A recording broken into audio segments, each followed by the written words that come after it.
Welcome to the March 22nd, 2019 video version of the Wagner Daily. My name is Rick Petticelli, and in this video we're going to cover broad market conditions briefly, then go over a few open positions, and then we'll cover what's on the official watch list for Friday's session. So let's get to the charts. The Nasdaq had a pretty strong update on a pickup in volume, 1.4%. If there are any doubts about the price action and the stalling of the past 2 days, today's strong advance erased any of the concerns. The S&P SPY closed above the 2-day high.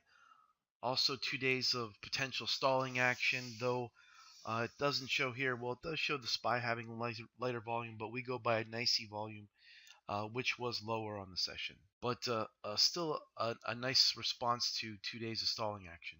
IWM, nice recovery off the lower open, but as we can see here, it's still sandwiched in between the 200 and 50-day moving averages. And MDY, though, closed above the 200. And if we're to draw a downtrend line here, including the high from 319, it's right at that downtrend line. So maybe a day or two of chop and then another attempt to push through resistance at 350. If it could clear resistance, that would be a great sign. If not, I mean, it just needs more time, maybe more sideways action. But as you can see, the 50 MA is trending higher and will eventually catch up to the price action. And given the way stocks have been acting, or leading stocks the past few weeks, we would expect the 50-day moving averages to hold here. All right, and on to open positions. Cyber, we're up about 47%. Not much to do here except sit and hold. ZS the same, close to 49%.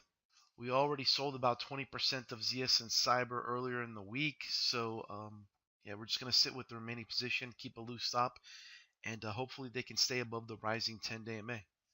Twilio finally pushed through some resistance, and we're up about 27%, and now cleared the prior swing high, but did so on lighter volume. Our stop will remain below the 10-day MA. RNG, which was a new entry from Wednesday. On Wednesday, the price did manage to punch through 108, but could not close above that level. That was no problem on Thursday as RNG closed at a new high, taking out the prior high, taking out the 108 level on a pickup in volume. Volume was about average.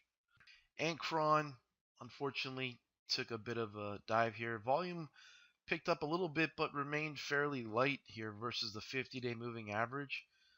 So with Cron, what we're looking at in the short term is the possibility of a test of the $20 area.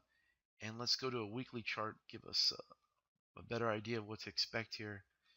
Here's the downtrend line that was broken. Here's the rising 10-week MA, which is about at 20. So as you can see, 1980 is the downtrend line, 20 is the 10-week MA.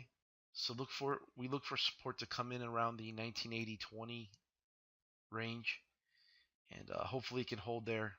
Our stop currently is beneath this 1950 low, which is from 226. Okay, as for potential setups for tomorrow, we have SE, which we absolutely love. This is a big volume breakaway gap up. Here's the base. There's the big volume breakaway gap up. The stock is such a monster, it refuses to even dip below the closing price on the first gap up day. The next day it did venture below that closing price, but since then it's held above. Now it doesn't even want to break the 10-day MA. We have a buy stop in above range highs. Our stop is below the 20-day EMA, which is fairly wide in this case. So we've taken pretty small share size so we can sit through some sort of a pullback. Next up is EHTH, which cleared resistance on volume. We have a buy limit order to enter on a slight pullback, and we'll attempt to add to the position on the move up if there's some sort of handle that develops around this area, but there might be nothing to stop this from just breaking out to a new high without much of a pause. We don't know. And GWPH, which was a gap up here, but not a breakaway gap up because it opened below the highs of the base, but nonetheless a very powerful gap up on big volume. Closed above resistance around 174 on a slight pickup in volume. Any pullback into the 174.50 area, or if the price action were to chop around a little bit during the day and then punch through 177.37, could be in play there. All right, that's a wrap for tonight's video. Thank you for joining us. Have a great weekend, and we'll talk to you on Sunday night.